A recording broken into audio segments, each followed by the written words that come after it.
All right, guys. So Antonio Brown last night was nearly traded to the Buffalo Bills. What happened? It started out with Ian Rappaport at late in the night saying that Buffalo was finalizing a trade to get Antonio Brown in Buffalo.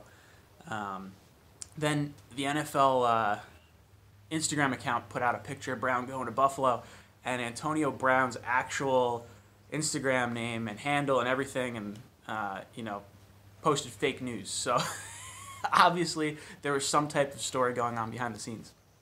And what happened was he refused to play in Buffalo.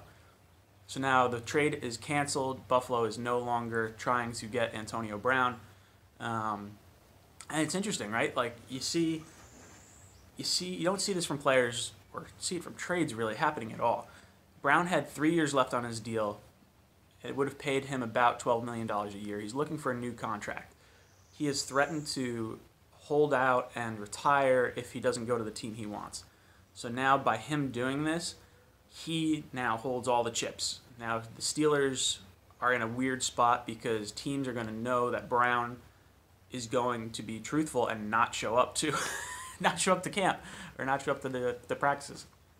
So what happens? What does this mean for Buffalo? Buffalo looks bad in this. It's not. I feel bad for the Buffalo fans because it's not really their fault. Brown doing what he did now hurts Buffalo's chances of landing other players in free agency. If a star elite athlete is not willing to go play in Buffalo because of whatever reasons, whether it was Josh Allen or he wants warm weather or whatever it was, it doesn't look good. So as far as Buffalo going into free agency, it's definitely a little bit of a black eye. I think they can rebound from it. Man, that's a weird situation. Really weird situation. With the Steelers, what happens? Well, I think that drives Antonio Brown's price down even more because teams are going to realize that there's only going to be a fine market for Antonio Brown. So I think we're going to start seeing more rumors of Brown going to the 49ers, Brown going to the Raiders, trying to play in a warmer weather climate, or basically wherever he wants to go. The team that acquires him is probably going to have to give him a new deal. He's going to want more guaranteed money. He's not going to want to play for $12 million, even though that's the deal he signed. So I don't really like that players hold out for the deal they sign. Whatever. I guess owners can cut players at weird points in their contract too, so it's kind of a double-edged sword.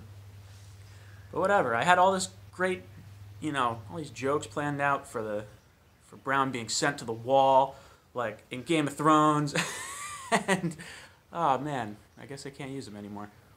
So I guess on to the next one. There's going to be a bunch of NFL news coming out in the next few days.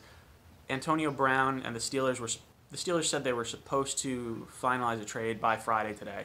So maybe we see him get swapped somewhere else. They want the saga kind of over. I believe on March 14th, Brown is owed a portion of his contract. So the Steelers are going to be actively trying to shop him and move him.